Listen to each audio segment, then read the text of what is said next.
Good morning, classmates. Good morning, Professor. Welcome to our guest. We are going to report to you our findings too in Ho Chi Minh. We are the team that went to the city about last week or almost 2 weeks ago. We will be covering the overview of the market, our observations, and then we were very lucky to be able to sit down with the manager, the Japanese manager of Family Mart, so we will tell you the details of that interview. And likewise, we have, from our findings, we strategized somehow, and we will share that likewise. Then we'll give you time to ask us more questions for clarifications. Okay. Ho Chi Minh, unlike Hanoi, has many convenience stores. Some of them would run 24 hours, 7 days a week, but some of them would close before midnight. I'm going to show you those that we have been to. We entered them, we interviewed some people around them, their competitions, etc. We're calling these primary competitions only because they are the formal competitions and formal stores in the same industry.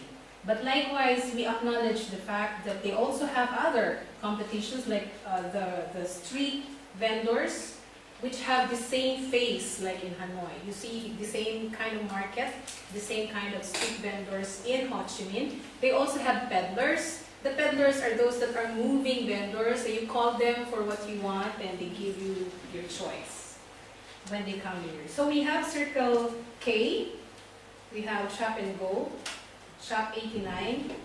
This is Mini Stop over there, and this one is Food Co-Mart, Bisan and Co-op Mart, GD Mart, Family Mart, and we have the City Mart B&B. As you can see, Ho Chi Minh is an open city for even the foreign stores because Circle K is a US store, and Mini Stop is also not Vietnamese store, and I think Family Mart is a Vietnamese store. So this Co-op Mart that you see over there is a state-owned mart. The prices there are lower. How did we go about our travel and research? We saw the face of Ho Chi Minh all over by motorbike. We thank Tui for introducing us to some friends that did not leave us. Rain or shine, were with us every day. Every single day they would come pick us up from the hotel, and we traveled the streets, the roads, maybe 4 to 5 hours we were in the sun. You just see every location possible where they are, where the convenience stores are, and likewise the possible location we can provide for Lawson if they decide to go to Vietnam. We merged with potential customers. We were invited to a club called English Club. We went there, and they have sort of a gathering at that time, and we took the opportunity to get their sense about convenience stores and what they expect from convenience stores. If at all they go, what do they get? And so we had interview and quick surveys with them. Likewise, we went to different places, like I said, and for potential locations, we ocular inspected them. We went to several offices and found rental rates, for example, and even buy rates of spaces. Then we parked and entered convenience stores like this. But the taking of photos actually inside is dummy. But even when that's the case, we did take photos to get to see and show you the kind of products they sell inside and the layout of their stores. Usually they are in, well, I'm talking of District 1. Okay, we went to Districts 1, 3, 4, and 7. This is District 1, and you see the convenience stores are in a place like this, kind of crampy. Some of them would be even, this Shop and Go operates 24 hours. Some of them would be even in crampier locations like this, and this closes before midnight. And also, we took time to sit down, to observe, like what time of the day are the buyers coming, because most often the stores we entered did not have buyers.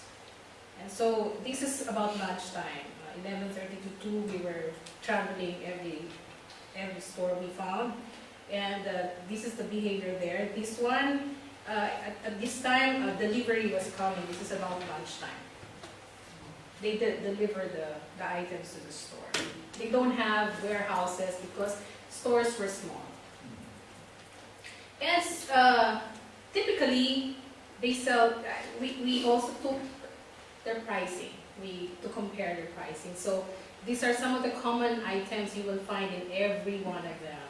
Whether it's Family Mart, whether it's Mini Mart, whether it's Circle K, they have this. Okay, Vietnam is actually an open country. It's a country that is nominally running a communist government, nominally. And however, it has liberalized its markets.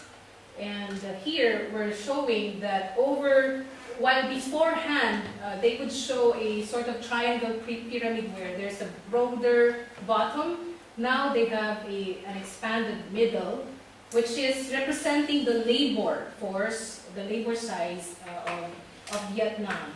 And as you will see, the ages 15 to 64 has also increased by 12% over the last 15 years. And we have a big number of student age, which is from 15 years old to 29 years old.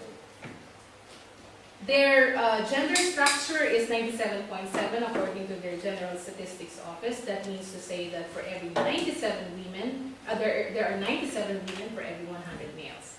So kind of balance. Ho Chi Minh City.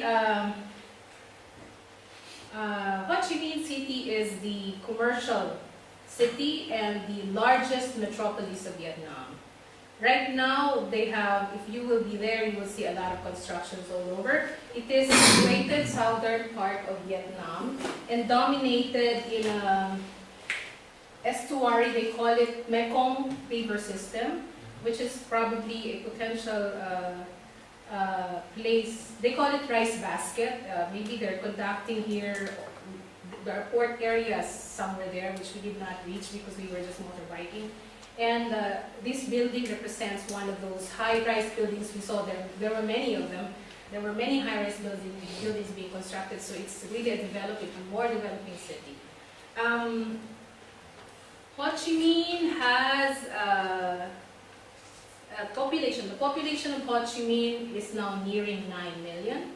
90% of that would be the authentic Vietnamese locals, and 10% would be the various other ethnics, most of them dominated by of Chinese descent. And there's a particular Chinese group called Hoa, which is they're staying in districts 5, 6, 8, and 11 of Ho Chi Minh. So we're saying that Vietnam is, accordingly, will be the next China, and we are in the conclusion that this is, for instance, very, very well positioned for the potential growth, because some of the diverted businesses or diverted economic growth from China east urban areas are coming to this place. And the reason for that is in that part of China, there are issues about rising labor costs and the strengthening of influence of some of those state-owned corporations. So Vietnam and in Ho Chi Minh, we welcome the entry of another convenience store. There are places in Vietnam we found that should be given, should have convenience store. Some of those, let's say, supervisors of some stores, and some of those people that we met in the English club, some of them are working as foreigners in the marketing area. They're saying that the face of the market is changing now. While they have so many on-the-road retailers, people are beginning to adapt to going to the supermarkets in the malls, in the shopping mall buildings, where there is more convenience like air conditioning and etc., where price is more stable and where it's more convenient to shop. So we will not recommend maybe a convenience store that's so near the other ones where we saw that they're not having buyers. So when are the buyers coming? So we have found a location. We will tell you the details of that and why we chose that location later. Okay, the political power may be lying in Hanoi, but the economic heart of Vietnam is actually Ho Chi Minh. We found that the GDP of Vietnam is still $3,000, but it's one of the fastest growing economies in the last 10 years. So we'll give you more about that. Ho Chi Minh is the former Saigon, and Ho Chi Minh is seated where developments of Vietnam is very much on the go. So I bet that Lawson can find its way to Ho Chi Minh City.